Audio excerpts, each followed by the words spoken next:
How you can set realistic targets and realistic stop losses using this concept. So अब आ गए हम charts पे। अब सिंपली मैंने आप लोगों के लिए एक free of cost trading view indicator बनाया। आपको क्या करना है, आपको इंडिकेटर्स में जाना है एंड आपको सर्च करना है अल्फा ट्रेडर यूनिवर्सिटी। जब आप अल्फा ट्रेडर यूनिवर्सिटी में जाओगे तो आपको कुछ ऐसे इंडिकेटर्स दिखेंगे जहां पे आपको क्लिक करना है एवरेज सेशन वॉलेटिलिटी। तो यहाँ पे जब आप क्लिक करोगे तो आपके चार्ट पे एक इंडिकेटर प्लॉट हो जाएगा। अब चार्ट पे आपको कुछ दिखेगा नहीं, बट यहाँ पे आपको एक नंबर जरूर दिखेगा। जैसा कि आप देख सकते हो यहाँ पे लिखा हुआ है 21.5। ये 21.5 क्या है? ये 21.5 है गोल्ड का न्यूयॉर्क का एवरेज सेशन वॉलेटिलिटी। अब इसकी वजह से क्या होगा, इसकी वजह से मुझे इतना पता चल जाएगा कि गोल्ड जो है न्यूयॉर्क सेशन में आजकल कितना मूव दे रहा है। एंड ये इंडिकेटर मैंने बनाया पिछले लास्ट 10 ट्रेडिंग डेज के वैल्यू के हिसाब से। तो पिछले लास्ट 10 ट्रेडिंग डेज में गोल्ड एवरेज न्यूयॉर्क सेशन में कितना मूव दे रहा है, ये इंडिकेटर वो कैलकुलेट करके हमें एक नंबर देता है। एंड इससे बहुत ज्यादा इंपॉर्टेंट चीज हमें समझ में आती है। अब अगर ये इंडिकेटर ओरिजिनली मैंने यूएस 100 के लिए बनाया था, क्योंकि मैं यूएस 100 ट्रेड करता हूं, एंड ये इंडिकेटर ने मुझे फ्राइडे को एक दिन पहले ही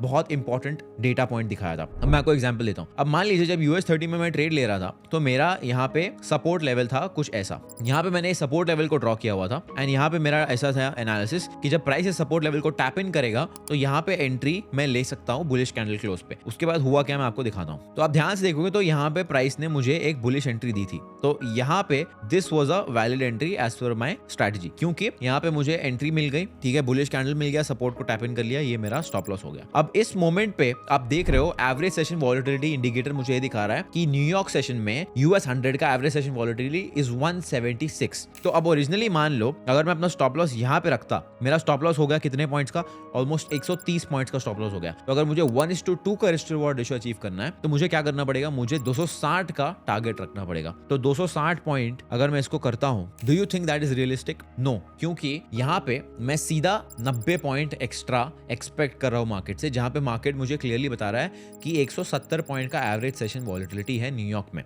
तो यहाँ पे मैं क्या कर सकता हूँ? अब मुझे जब पता है कि मैं एक ज्यादा बड़ा टारगेट एक्सपेक्ट कर रहा हूँ, what I will do is I will take my stop loss to this level, क्योंकि यहाँ पे मैं क्या कर रहा हूँ 736 पे मैं एंट्री ले लेता हूँ, ठीक है। यहाँ पे मैं 130 का स्टॉप लॉस ही रख रहा हूँ। जब सेशन वॉलेटिलिटी 170 का है तो 130 का स्टॉप लॉस लगा के कोई मतलब ही नहीं है, क्योंकि मैं सेशन वॉलेटिलिटी का एटलीस्ट अगर मैं अपने फेवर में मूव एक्सपेक्ट कर रहा हूँ तो मैं उसका डबल स्टॉप लॉस रख के क्या करूँ, उसका कोई लॉजिक ही नहीं बनता है। सो टेक्निकली मेरा स्टॉप लॉस होना चाहिए यहाँ पे। अब यहाँ पे मैंने स्टॉप लॉस लगाया कितने का? यहाँ पे मैंने स्टॉप लॉस लगाया barely 100 पॉइंट्स का, which is almost half of the average session volatility.